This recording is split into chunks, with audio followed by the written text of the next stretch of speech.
going on, guys? Welcome to another reading stream with Game Life Game. As we continue to read One of the Prophecy, Book 1 of the Bulgarian by David Eddings. If you are not familiar with Mr. Eddings, he is one of the 80s and 90s preeminent fantasy authors. He has since passed on, but he wrote 4 very good series, 2 of each with the same characters. And I hope you will enjoy this. I see we've dropped our viewer count all the way down. They're like, no games? What's going on? Books. I don't like books. It's alright, guys. So last night,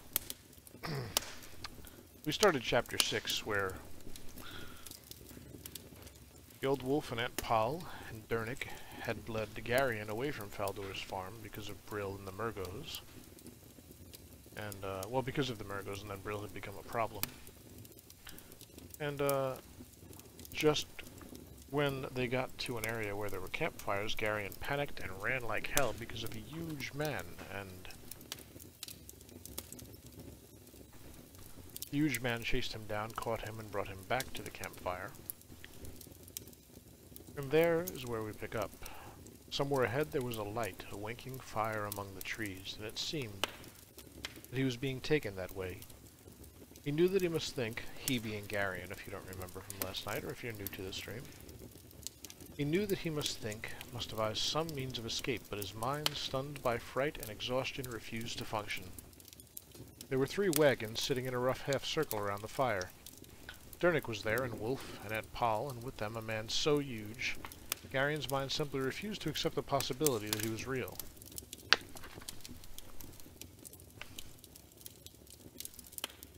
His tree-trunk-sized legs were wrapped in furs, cross-tied with leather thongs, and he wore a chainmail shirt that reached to his knees, belted at the waist. From the belt hung a ponderous sword on one side and a short-handled axe on the other. His hair was in braids, and he had a vast, bristling red beard. As they came into the light, Garion was able to see the man who had captured him. He was a small man, scarcely taller than Garion himself, and his face was dominated by a long, pointed nose. His eyes were small and squinted, and his straight, black hair was raggedly cut. The face was not the sort to inspire confidence, and the man's stained and patched tunic and short, wicked-looking sword did little to contradict the implications of the face. "Here's our rabbit," the small weasel-like man announced as he pulled Garion into the circle of firelight. "And a merry chase he led me on, too." Aunt Poll was furious. "Don't you ever do that again," she said sternly to Garion. "Not so quick, Mistress Poll," Wolf said. "It's better for him to run than to fight just yet. Till he's bigger, his feet are his best friends." "Have we been captured by robbers?" Garion asked in a quavering voice. "Robbers?" Wolf laughed. "What a wild imagination you have, boy. These 2 are our friends." "Friends?" Garion asked doubtfully, looking suspiciously at the red-bearded giant and the weasel-faced man beside him. "Are you sure?" The giant laughed then too, his voice rumbling like an earthquake. "The boy seems mistrustful," he boomed. "Your face must have warned him, friend Silk." The smaller man looked sourly at his burly companion. "This is Garion," Wolf said, pointing at the boy. "You already know Mistress Poll." His voice seemed to stress Aunt Poll's name. "And this is Dernick, a brave smith who has decided to accompany us." "Mistress Poll," the smaller man said, laughing suddenly for no apparent reason. "I am known so," Poll said pointedly. "It shall be my pleasure to call you so then, great lady," the small man said with a mocking bow. "Our large friend here is Barrack," Wolf went on. "He's useful to have around when there's trouble. As you can see, he's not a Cendar, but a Cherok from Valalorn." Garion had never seen a Cherok before, but the fearful tales of their prowess in battle became suddenly quite believable in the presence of the towering Barrack. "And I," the small man said with one hand at his chest, "am called Silk. Not much of a name, I'll admit, but one which suits me. And I am from Bakhtor in Drasnia, I am a juggler and an acrobat. And also a thief and a spy, Barak rumbled good-naturedly. We all have our faults, Silk admitted blandly, scratching at his scraggly whiskers. And I'm called Mr. Wolf in this particular time and place, the old man said. I'm rather starting already. I'm rather fond of the name since the boy there gave it to me. Mr. Wolf? Silk asked, and then he laughed again. What a merry name for you, old friend. I'm delighted that you find it so, old friend, Wolf said flatly. Mr. Wolf it shall be, then, Silk said. Come to the fire, friends. Warm yourselves, and I'll see to some food. Garion was still uncertain about the oddly matched pair. They obviously knew Aunt Poll and Mr. Wolf, and just as obviously by different names. The fact that Aunt Poll might not be whom he had always thought she was very disturbing. One of the foundation stones of his entire life had just disappeared. The food which Silk brought was rough, a turnip stew with thick chunks of meat floating in it and crudely hacked-off slabs of bread. But Garion, amazed at the size of his appetite, fell into it as if he had not eaten for days. And then, his stomach full and his feet warmed by the crackling campfire, he sat on a log, half dozing. What now, old wolf? He heard Aunt Poll ask. What's the idea behind these clumsy wagons? A brilliant plan, Wolf said, even if I do say so myself. There are, as you know, wagons going every which way in Sandaria this time of year. Harvests are moving from field to farm to village, and from village to town. Nothing is more unremarkable in Sandaria than a wagon. They're so common that they're almost invisible. This is how we're going to travel. We're now honest freight haulers. We're what? Aunt Poll demanded. Wagoners, Wolf said expansively. Hard-working transporters of the goods of Sandaria. Out to make our fortunes and seek adventure, bitten by the desire to travel, incurably infected by the romance of the road. Have you any idea how long it takes to travel by wagon? Aunt Poll asked. 6 to 10 leagues a day, he told her. Slow, I'll grant you, but it's better to move slowly than to attract attention. She shook her head in disgust. Where first, Mr. Wolf? Silk asked. To Doreen, Wolf announced. If the one we're following went to the north, he'll have to pass through Doreen on his way to Baktor and beyond. And what exactly are we carrying to Doreen? Aunt Poll asked. Turnips, great lady, Silk said. Last morning, my large friend and I purchased 3 wagon loads of them in the village of Winold. Turnips? Aunt Poll asked in a tone that spoke volumes. Yes, great lady. Turnips, Silk said solemnly. Are we ready, then? Wolf asked. We are, the giant Barak said shortly, rising with his chainmail shirt clinking. We should look the part, Wolf said carefully, eyeing Barak up and down. Your armor, my friend, is not the sort of garb an honest wagoner would wear. I think you should change it for stout wool. Barak's face looked injured. I could wear a tunic over it, he suggested tentatively. You rattle, Silk pointed out. An armor has a distinctive fragrance about it.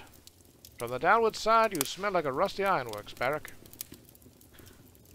I feel undressed without a mail shirt, Barak complained. We must all make sacrifices, Silk said.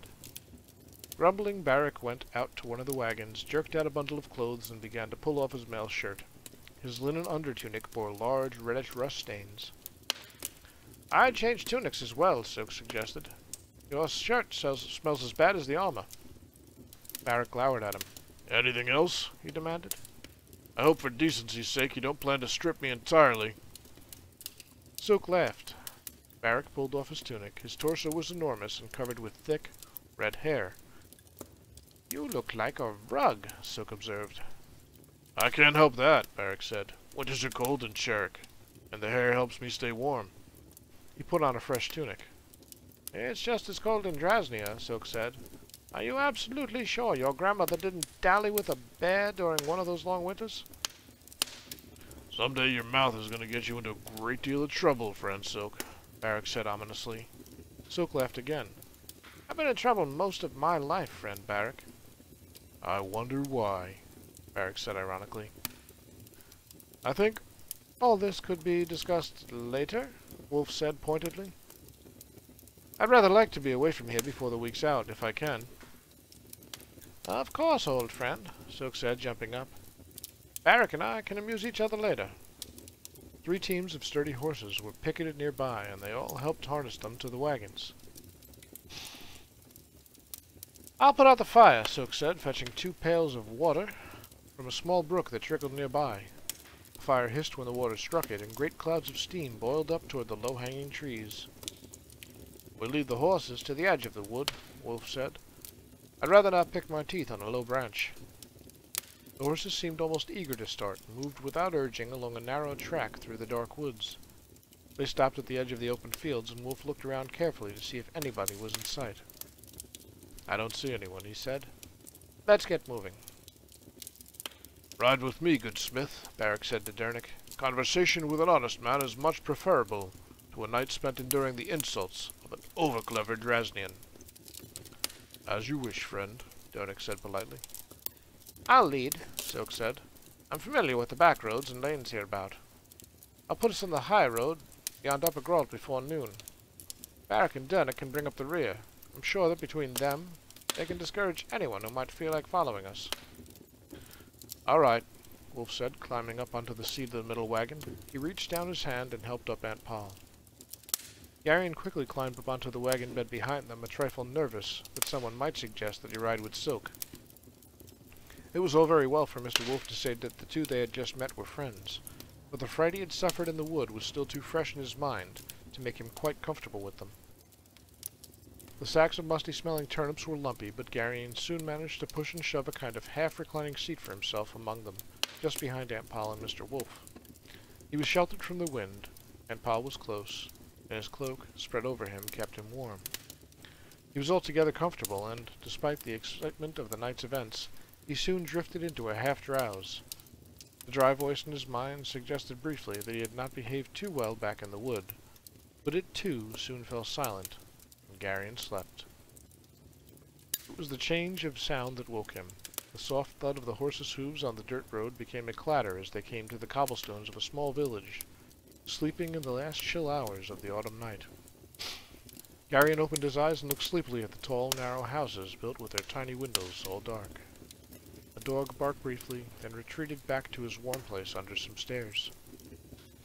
Garion wondered what village it might be and how many people slept under those steep peaked tile roofs, unaware of the passage of the 3 wagons. The cobbled streets were very narrow, and Garion could almost have reached out and touched the weathered stones of the houses as they passed. And then the nameless village was behind them, and they were back on the road again. The soft sound of horses' hooves lured him once more towards sleep. What if he hasn't passed through Dareen?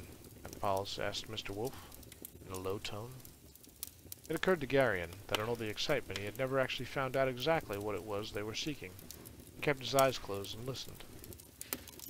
Don't start with the what-ifs, Wolf said irritably. If we sit around saying what if, we'll never do anything. I was merely asking, Aunt Poll said. If he hasn't gone through Dareen, we'll turn south, to Muros. He may have joined a caravan there to take the Great North Road to Boktor. And if he hasn't gone through Muros, then we go on to Kamar. And then?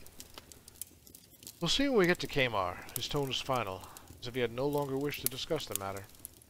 Aunt Poll drew in a breath as if she were about to deliver some final retort, but apparently she decided against it, and settled back instead on the wagon seat. To the east ahead of them, the faint stains of dawn touched the lowering clouds, and they moved on through the tattered, wind-swept end of the long night in their search for something which, though he could not yet even identify it, was so important that Garion's entire life had been uprooted in a single day because of it. Excuse me. Dry tonight. Chapter 7.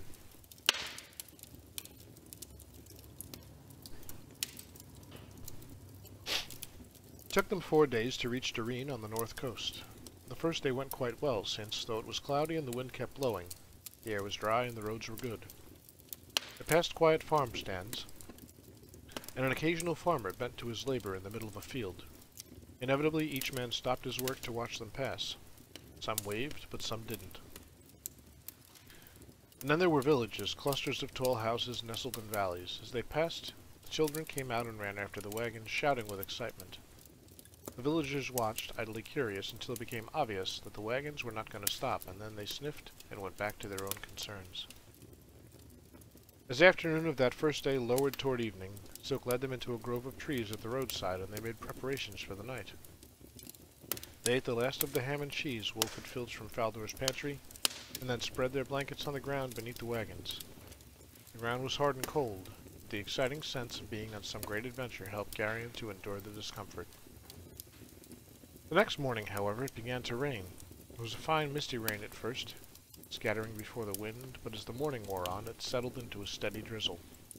The musty smell of the turnips in their wet sacks became stronger. Garion huddled miserably with his cloak pulled tightly around him. The adventure was growing much less exciting.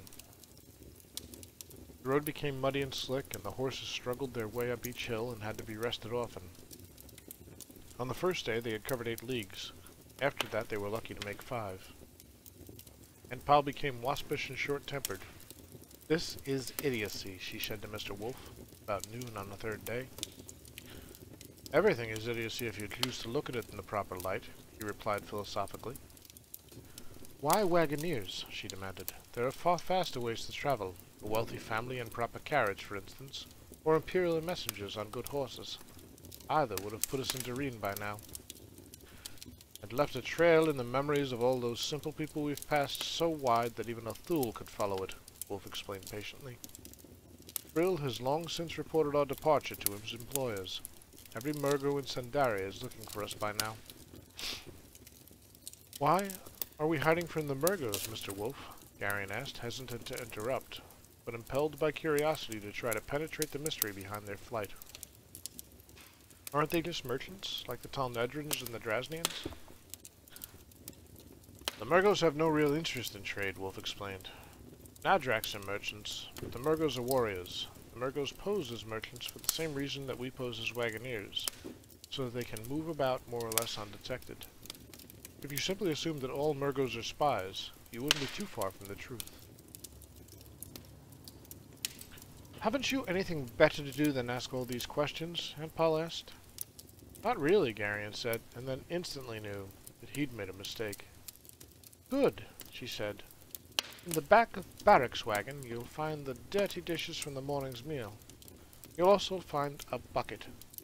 Fetch the bucket and run to that stream ahead for water, and then return to Barrack's wagon and wash the dishes." "Cold water?" he objected. "Now, Garion," she said firmly. Grumbly, he climbed down off the slowly moving wagon. In the late afternoon of the 4th day, they came over a high hilltop and saw below the city of Dareen, and and beyond the city, the leaden-gray sea. Garion caught his breath. To his eyes, the city looked very large. Its surrounding walls were thick and high, and there were more buildings within those walls than he had ever seen in all his life. But it was to the sea that his eyes were drawn. There was a sharp tang to the air. Faint hints of that smell had been coming to him on the wind for the past league or so, but now, inhaling deeply, he breathed in that perfume of the sea for the first time in his life. His spirit soared. "Finally," Aunt Paul said. Silk had stopped the lead wagon and came walking back. His hood was pulled back slightly, but the rain ran down his long nose to drip from its pointed tip. "Do we have to stop here or go down to the city?" he asked. "We go to the city," Aunt Paul said. "I'm not going to sleep under a wagon when there are inns so close at hand." Honest wagoneers would seek out an inn," Mr. Wolf agreed, "and a warm tap room." "I might have guessed that," Aunt Paul said. "We have to try to look the part," Wolf shrugged. They went on down the hill, the horses' hooves slipping and sliding as they braced back against the weight of the wagons. At the city gate, 2 watchmen in stained tunics and wearing rust-spotted helmets came out of a tiny watch-house just inside the gate. "What's your business in Dareen?" one of them asked. "I am Amber of Katu," Soak lied pleasantly. A poor Drasnian merchant hoping to do business in your splendid city. Splendid? One of the watchmen snorted. What have you in your wagons, merchant? The other inquired. Turnips, Soak said deprecatingly. My family has been in the spice trade for generations, but I'm reduced to peddling turnips. He sighed. The world is a topsy-turvy place, is it not, good friend? We're obliged to inspect your wagons, the watchman said. It'll take some time, I'm afraid. And a wet time at that, Soak said, squinting up into the rain.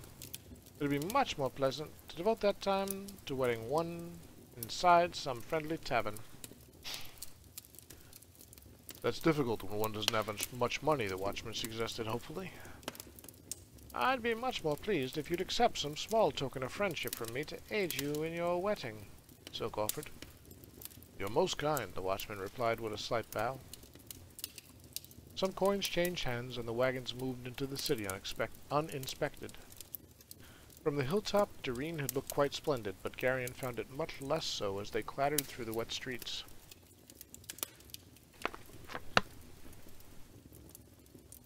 The buildings all seemed to be the same, with a kind of self-important aloofness about them, and the streets were littered and dirty.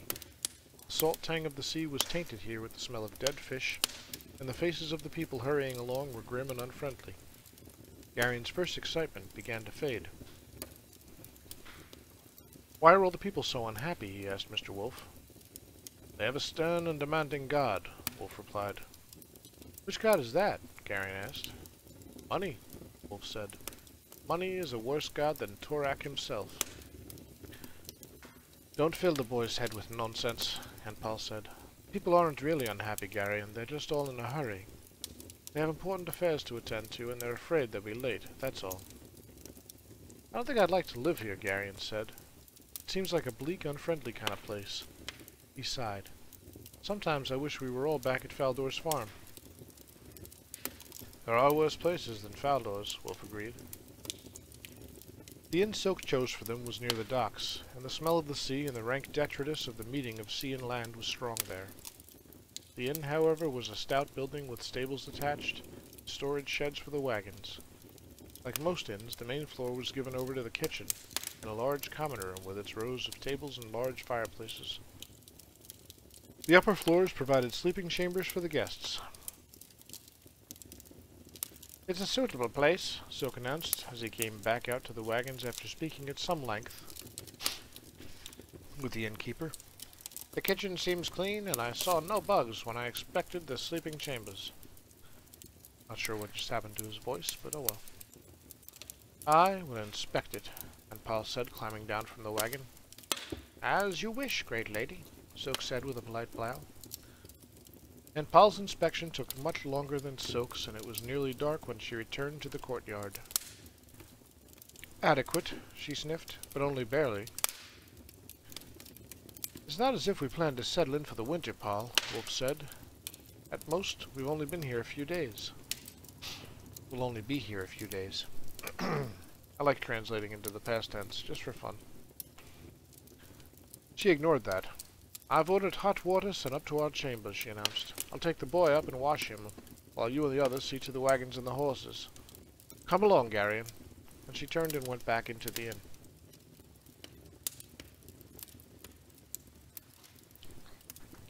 Garion wished fervently that they would all stop referring to him as the boy. He did, after all, he reflected, have a name. It was not that difficult a name to remember. He was gloomily convinced that even if he lived to have a long grey beard, they would still speak of him as the boy.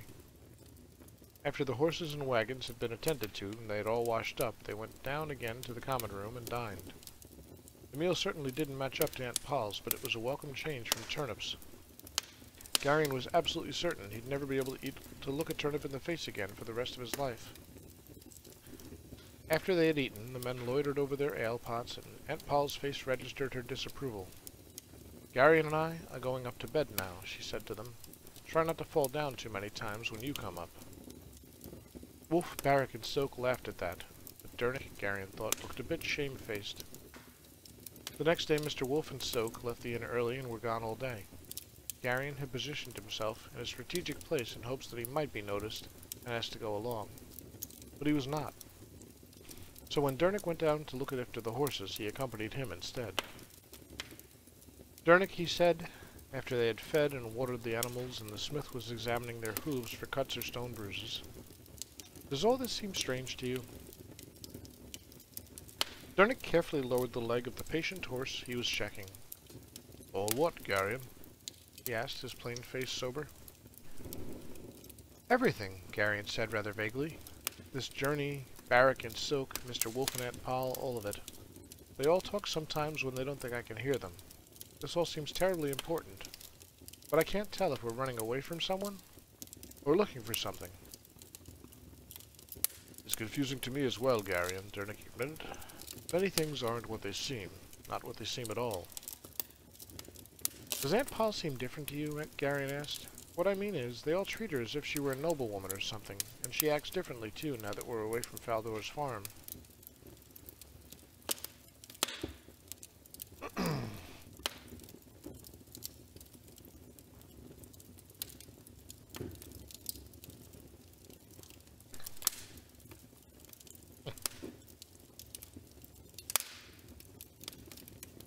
Interesting.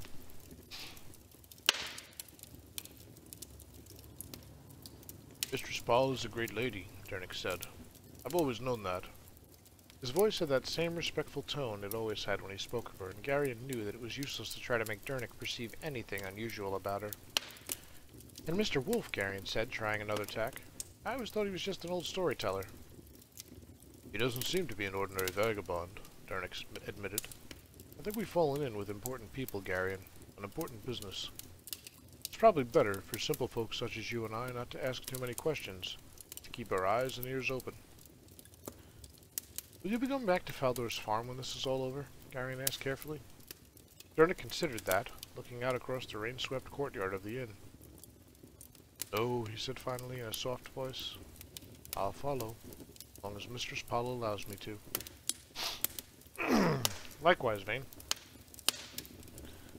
On an impulse, Garyon reached out and patted the smith's shoulder.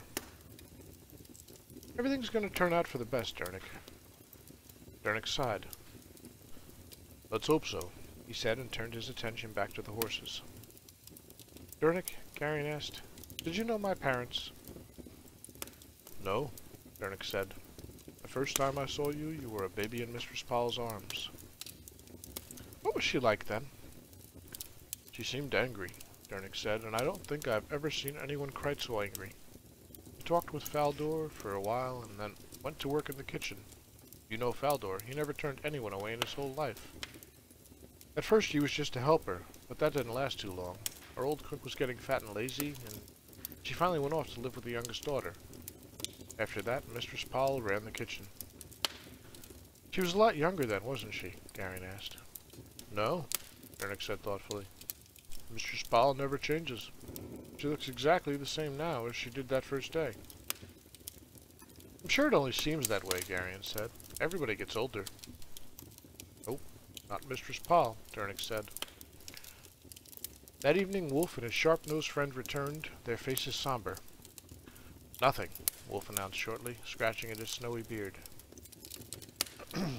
"I might have told you that," Aunt Poll sniffed. Wolf gave her an irritated look and then shrugged. "We had to be certain," he said. The red-bearded giant Barrack looked up from the mail shirt he was polishing. "No trace at all?" he asked. "Not a hint," Wolf said. "He hasn't gone through here." "Where now, then?" Barrack asked, setting his mail shirt aside. "Muros," Wolf said. Barrack rose and went to the window. "The rain is slacking," he said, "but the roads are going to be difficult." "We won't be able to leave tomorrow anyway," Silk said, lounging on a stool near the door. "I have to dispose of our turnips. If we carry them out of Doreen with us, it will seem curious. But we don't want to be remembered by anyone who might have occasion to talk to any wandering Murgo."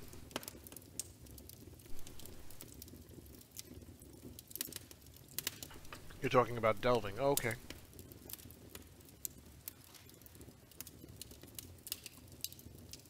"Interesting.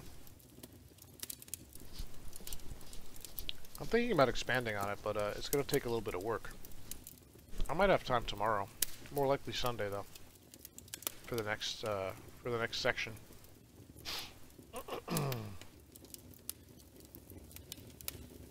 Ben gave me a good idea. I just have to figure out how to play with it well.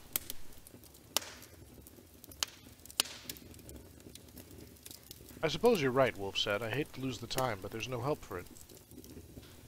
The roads will be better after a day's drying, Soak pointed out, and wagons travel faster empty.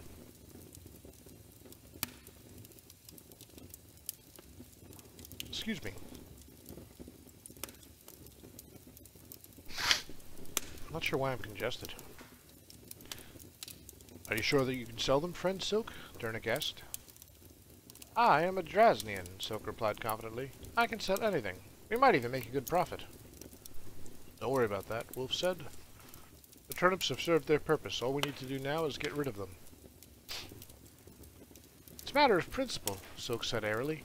Besides, if I don't try to strike a hard bargain, that too would be remembered. Don't be concerned. The business won't take long and won't delay us.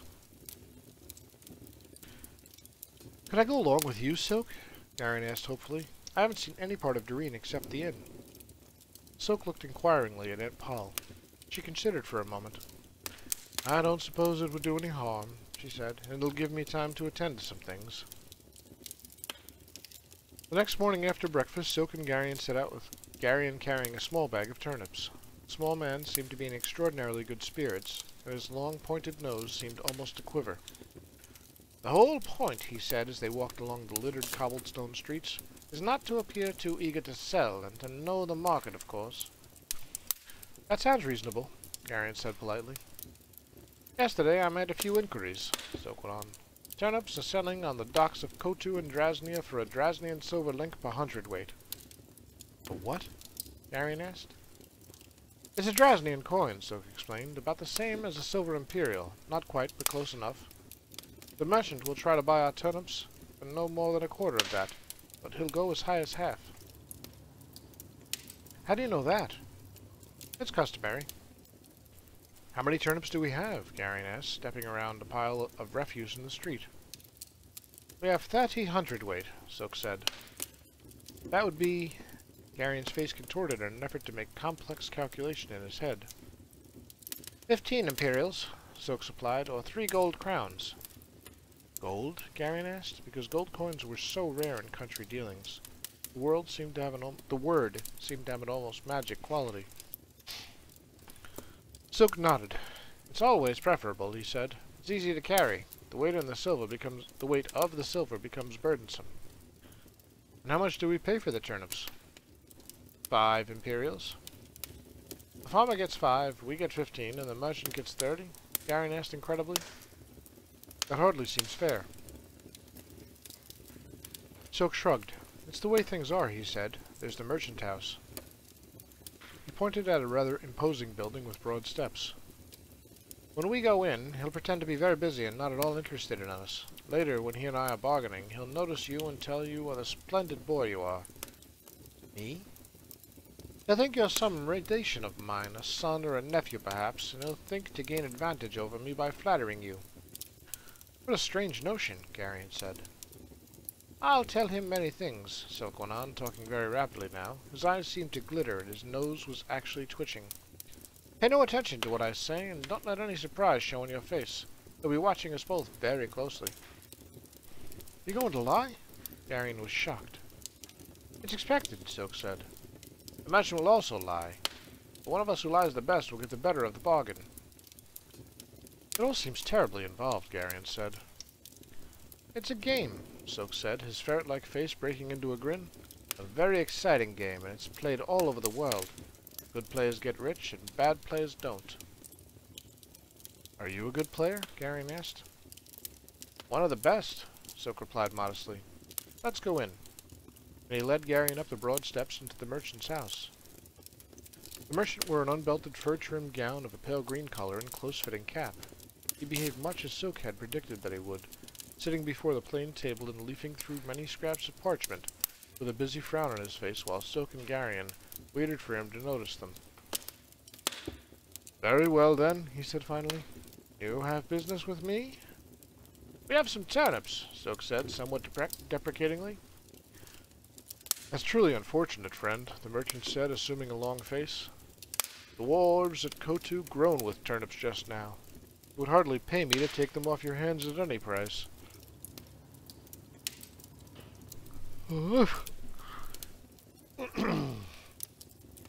Silk shrugged. Perhaps the Cheroks or the Algars, then, he turned. Their markets may not yet be so glutted as yours. Come along, boy, he said to Garion. A moment, good friend, the merchant said. I detect from your speech that you and I are countrymen. Perhaps as a favor I'll look at your turnips. Your time is valuable, Silk said. If you aren't in the market for turnips, why should we trouble you further? I might still be able to find a buyer somewhere, the merchant protested. If the merchandise is of good quality. He took the bag from Garion and opened it. Garion listened with fascination as Silk and the merchant fenced politely with each other, each attempting to gain the advantage. What a splendid boy this is, the merchant said, suddenly seeming to notice Garion for the first time. An orphan, Silk said, placed in my care.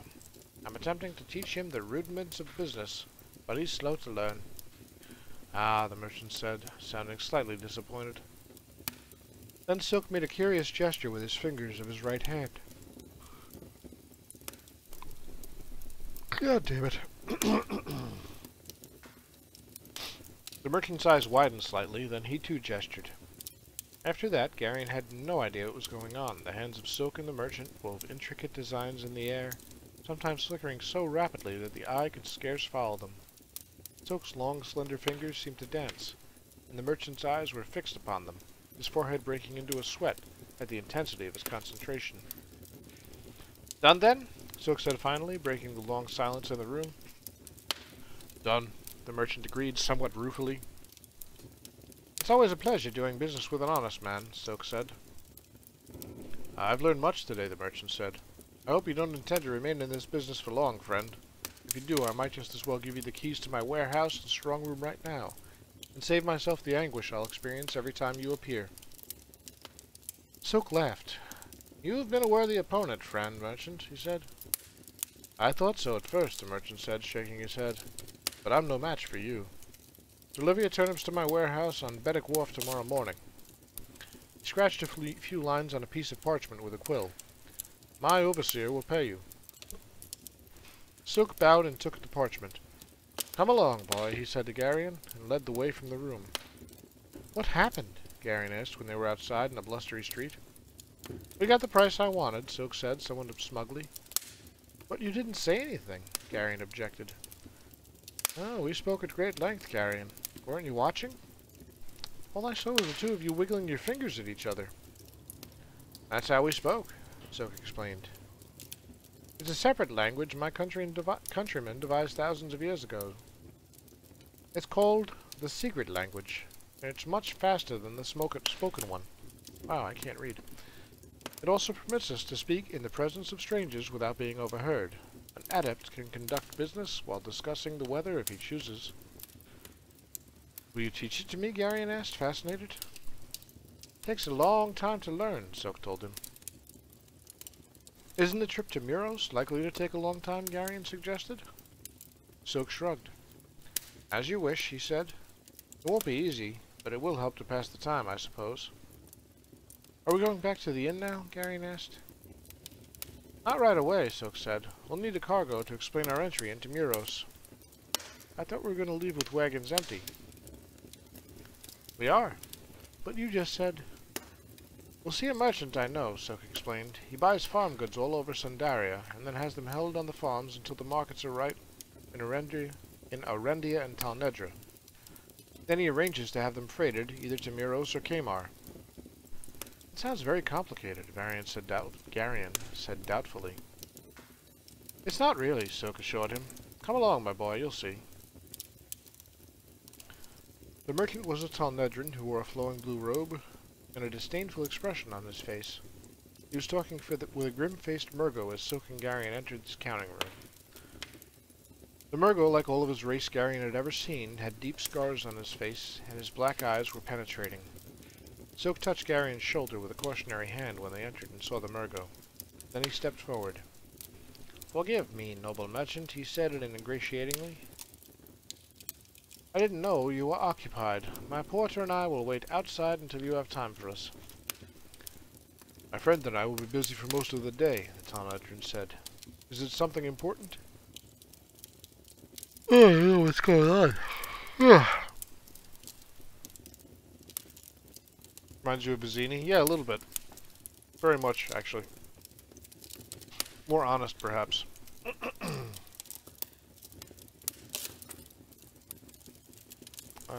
My friend and I will be busy for most of the day, the Talnadrin said. Is it something important? I was just wondering if you might have a cargo for me, Silk replied. No, the Talnadrin said shortly. Nothing. He started to turn back to the Murgo, and then stopped and looked sharply at Silk. Aren't you Ambar of Kotu? He asked. I thought you dealt in spices. Garion recognized the name Silk had given the watchman at the gates of the city. It was evident that the little man had used the name before. Alas, Silk said, my last venture lies at the bottom of the sea, just off the hook of Erendia. 2 full shiploads bound for Tol Hanoth. A sudden storm, I am pauper. A tragic tale, worthy Ambar, the Talnedrin master merchant said, somewhat smugly. I'm now reduced to freighting produce, Silk said, morosely. I have 3 wickety wagons? Wickety whack. I have 3 rickety wagons, and that's all that's left of the empire of Ambar of Kotu. Reverses come to us all, the Talnedrin said philosophically. Oh, this is the famous Ambar of Kotu, the Murgo said, his harshly accented voice quite soft. He looked Silk up and down, his black eyes probing. It was the fortune, the chance, that brought me out today. I am enriched by meeting so illustrious a man. Silk bowed politely. You are too kind, noble sir, he said. I am Asherak of Rakoska, the Murgo introduced himself. He turned to the Talnedrin. We can put aside our discussion for a bit, Mingan. We will accrue much honor by assisting so great a merchant to begin recouping his losses. You are too kind, worthy Asherak, Silk said, bowing again. Garion's mind was shrieking all kinds of warnings, but the Murgo's sharp eyes made it impossible for him to make the slightest gesture to Silk. He kept his face impassive and his eyes dull, even as his thoughts raced. What is wrong with my face? I'm having serious issues reading right now, and I don't know why.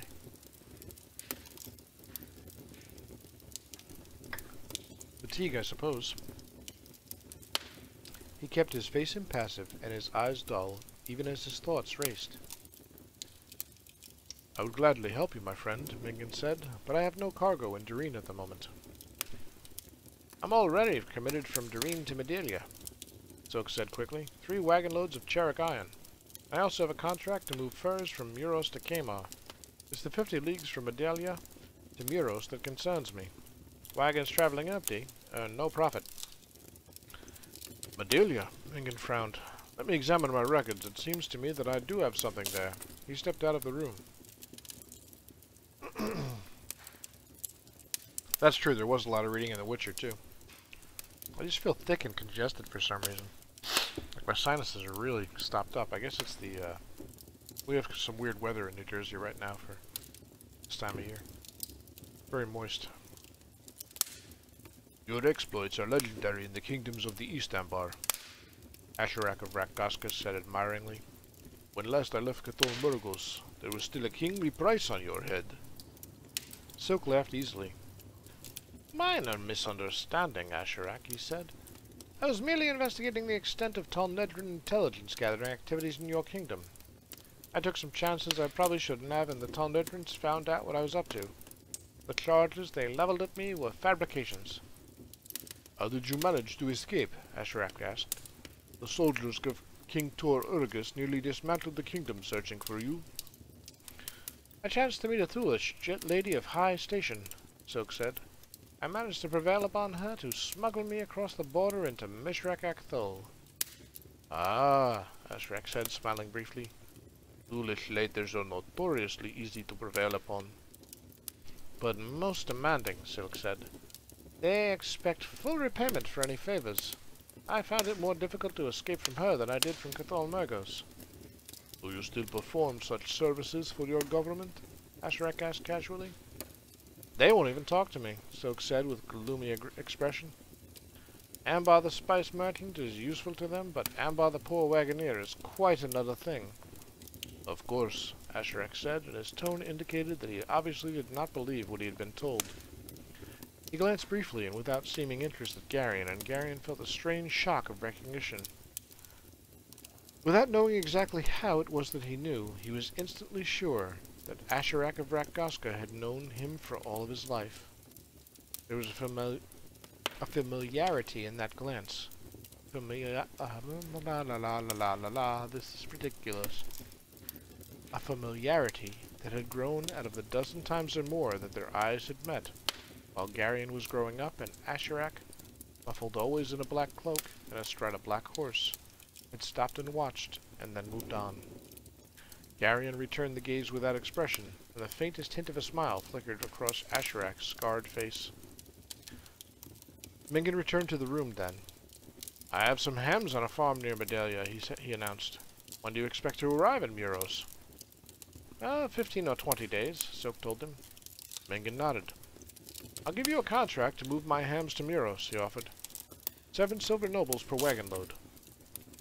Talnedran nobles or Sandarian? Soak asked quickly. This is Sandaria, worthy Ambar. We're citizens of the world, noble merchant, Soak pointed out. Transactions between us have always been in Talnedran coin. Mingan sighed. You were ever quick, worthy Ambar. Very well. Talnedran nobles, because we are old friends, and I grieve for your misfortunes. Perhaps we will meet again, Ambar, Asherak said. Perhaps, Soak said, and he and Garion left the counting room. Skinflint, Soak murmured when they reached the street. The rate should have been 10, not 7. What about the Murgo? Garion asked. Once again, there was the familiar reluctance to reveal too much about the strange, unspoken link that existed between him and the figure that now, at least, had a name. Soak shrugged. He knows I'm up to something, but he doesn't know exactly what. Just as I know that he's up to something. I've had dozens of meetings like that. Unless our purposes happen to collide, we won't interfere with each other. Asherak and I are both professionals. You're a very strange person, Soak, Garion said. Soak winked at him. Why were you and Mingan arguing about the coins? Garion asked. Talnedran coins are a bit purer, Soak told him. They're worth more. I see, Garion said. The next morning they all mounted the wagons again and delivered their turnips to the warehouse of the Drasnian merchant. Then their wagons rumbled emptily. They rolled out of Doreen, bound toward the south. The rain had ceased, but the morning was overcast and blustery. On the hill outside town, Soak turned to Garion, who rode beside him. Very well, he said. Let's begin. He moved his fingers in front of Garion's face. This means good morning. And that, I think, means good night, because my tongue is thick and my nostrils are swollen. It's very descriptive, and I'm sure you needed to know that, but this next chapter is quite a long one, and it'll wait for tomorrow. So thanks guys for hanging as usual. My name is Joe, and this has been Game Life Game Reads, Point of the Prophecy by David Eddings. Camera's over there. Not that anybody cares. Like I said, I'm off tomorrow. I've got a couple errands to run in the morning, but I'm hoping to be on stream by noon or 1 o'clock. And I'm not sure what I'm going to be playing, but I'll play something. So if you have time to hang out and feel like it, you know where to find me. If you're not following, follows are very much appreciated. If you aren't subscribed, you're really missing out because I give away t-shirts at the end of the year, and we have all sorts of drawing for followers and subscribers. But I'm probably just talking to Vane and Ankeg. I don't know who else is here at this point. But thanks for hanging out, guys. Really appreciate it. Hope you enjoyed The Witcher. Hope you enjoyed Point of the Prophecy. Tomorrow night we'll try not to die as we continue our quest to map out wizardry and eventually defeat the Overlord Wordna and beat the challenge of the Proving Grounds. For now, I'm gonna go lie down because I'm really friggin' tired, apparently. Thanks again, guys. I'll stop rambling. Have a great night. Remember, life is what happens in between games, and sometimes you read a good book, too. So, be kind to each other, and I'll see you next game. Night.